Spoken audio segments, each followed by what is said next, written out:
Okay, folks, Manchester United, not done a video on them for 4 or 5 days now. Manchester United, upcoming signings and the United stand. Right, we'll go with the United stand first because it's all a bit intertwined, really. I've started over the last 2 to 3 weeks now, probably maybe 4, watching the United stand. I don't watch every programme, I don't watch them all the way through, but I try the morning show and the evening show to watch at least the first 15 minutes of each. I normally watch more of the evening show. Sometimes I'm doing work on the channel. Erin does has gone to bed, and I may have the bulk of it on. No, I'm not watching it live. She doesn't go to bed at 8 or 9 o'clock. Pig in hell. I wish she would sometime, but she doesn't. But while I'm doing stuff on my channel or reading and catching up with things, I may have it on in the background. Mr. Goldbridge, do I like him or not? Well, I know there's a few folk that come to my channel that love him. I know that because I posted a couple of remarks about him in the last few weeks that weren't fully complimentary. I'll back them up, don't worry about that. But I don't mind him at all. He's sort of grown on me a little. I know a lot don't like him, I know he's very Marmite, but I don't mind him at all. What I'll say is, I've seen 3 other presenters that he uses on his channel, because I know it's his channel, and I'm not over keen on any of them. He's by far and away my favourite, much more professional than the rest, much more on the ball than the rest. But I know he needs others. He's doing 2 shows a day, and he does other various shows on their YouTube. So I'm certain he can't do every show on his own channel, so he needs more.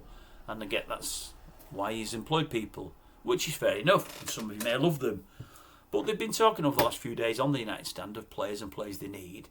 And I find that I'm in Mr. Goldbridge's camp with a lot of what he says. I really am.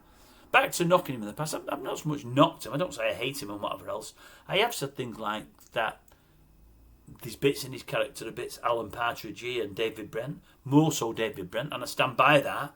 He probably wouldn't mind it, to be honest with you. In fact, I heard some bits that he said last night that I thought were very on the money, very, very good, very, very sincere. He mentioned something I noticed. I only noticed it today, funnily enough, in like a 1:40 video. It was a snippet taken from his longer video, where he says he thought about selling a part of the United stand a few years ago and also would love to be interviewed. And I thought, I wouldn't mind doing that. I'd fancy that as an interview. There's lots I'd like to ask him, a hell of a lot. There really is. Nothing bad. Won't do it to try to hang him. But there's lots I'd love to know. But that's probably partly because he's running the United channel and I love United. Partly because he's on YouTube and so am I. And very much because he's very, very successful on YouTube. I am not, although in my own eyes I'm happy, but I'd like to be. So there's loads I'd like to ask. I don't think it'd make for a good interview, but that's by the by that. But no, they've been talking about players, and he's very much like me. This Onana fella in goal for United, I think he's awful. Really, really, really awful. I think he's that poor, I can't see him getting any better. He'll have the odd great game, good game or great game, and a great game sometimes is brought about by how many point-blank saves he makes, or saves that you don't expect him to make, because his reflexes in the men are pretty good, and he can make some great saves, but he can follow the greatest save in the world up by 2 absolute howlers, and 2 for 1 for me doesn't go unless it's the other way around. He makes many, many, many howlers. Old David came over on Saturday for the game and his benefits, old De Gea. Now, we treated him abysmally and got rid. I'd take De Gea now over Onana. If we had another year with De Gea, well, we got some money together to sign a world-class keeper. That would do for me. Onana, it's been well publicised, United stand say, and it's the same myself. His distribution isn't great. That's one of the things he was bought for. He doesn't command his box with the high ball, with crosses from free kicks and corners. It's horrendous. He palms everything back into play rather than round his goal, as you should do. He's got many, many faults. Many, many faults. And I don't see them getting better. I think we bought him on the back of one cracking Champions League final. I seen him, I thought, who was this guy? I didn't know him. I thought, this guy's brilliant. How wrong can you be? He ended up being yet another costly mistake, one of many. Now, they're getting most of the mistakes out the door. I think he needs to go. We brought the Turkish lad in as his backup. From what we've seen of him, he doesn't cut the mustard either. They both, for me, need to go. At City, you've got Edison. If they just bought Trafford, and now they're talking to Donnarumma if Edison goes. They'll could end up with 3 or 2 crackers. That Trafford's going to be gutted. He's bought probably to put pressure on Ederson, and because Ederson's about to go, thinks he's got the number one berth at one of the top clubs in Great Britain. All of a sudden, he's going to be usurped as somebody else comes in from PSG to take the number one jersey. He'll be gutted.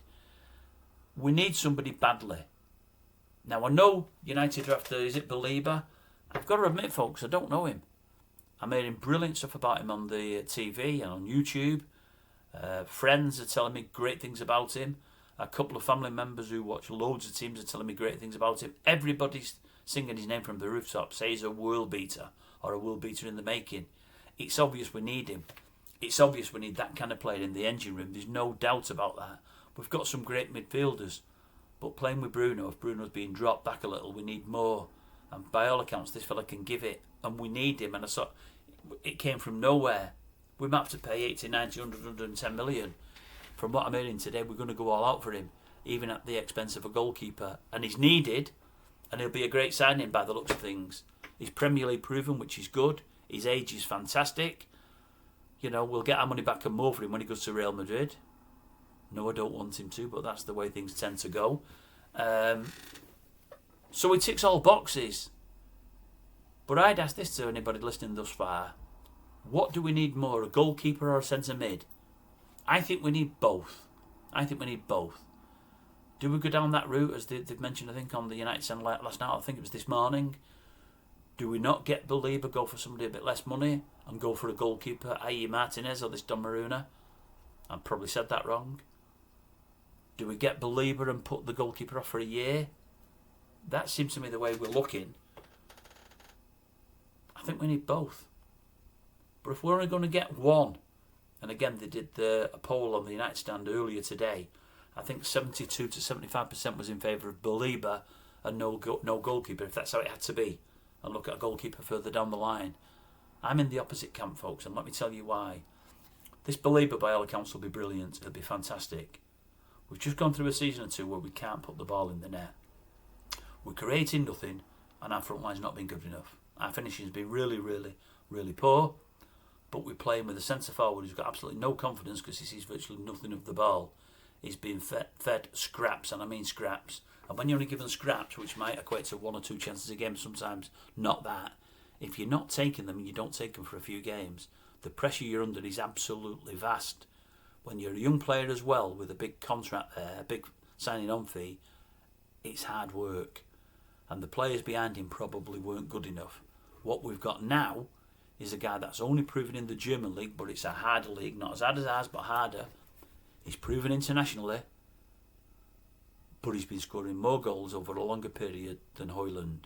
But he's also got two players, one from Wolves, one from Brentford, right behind him, backing him up, who were going to be there to help him all the way and weigh in with some goals. And then, on top of that, he's got Bruno behind him that's going to feed bullets to all three. And then, at wing back, because I think we're going to dispense with Shaw, I think his legs have gone. I think you've got Dorga, who's going to make an even better player next year, and possibly, although not definitely, Ahmed, who's very, very attack-minded, but also can cross the ball and also who can find a pass, put passes together. It's all looking good. Yes, midfield, we might not be strong enough. We might not have the legs in there. This boy from Brighton might give us that, and I get that. It makes us stronger all the way from front to back. But what I'll say before is, other teams were scoring against us, and we didn't fancy ourselves to get more goals than them. What I'll say last year in particular, because we weren't creating many chances, and the ones we were creating we were missing, most teams were scoring first. We were behind all the time. We're coming from a position behind. It's hard to catch up and to get to the draw, but even when we get there, others have had more goals in them, so ultimately we're getting beat. I would say last year, defensively, we've been relatively poor, but that's because we've had many players out with injuries, many players. They've been in and out. We've not had anything solid. We've not had anything there that we've played for a massive run of games. But our biggest problem still has been our goalkeeper. He doesn't command that box. As I say, he's poor with the high balls. He really, really is poor. His distribution is better than De Gea's was, because De Gea's was poor. That was his Achilles heel. But it still isn't brilliant. And he often does crazy passes too close to his own goal. And he often plays with Harry Maguire, who we all know is as slow as slow can be, and he puts him in danger with a short ball to him or a poor ball to him. Harry can't get back. When the person's gone past him, he can't get back. So you've got a dodgy defence in front of the keeper, but they're dodgier because they've no trust in the keeper, and because the keeper isn't commanding enough to command his box and to command his defenders.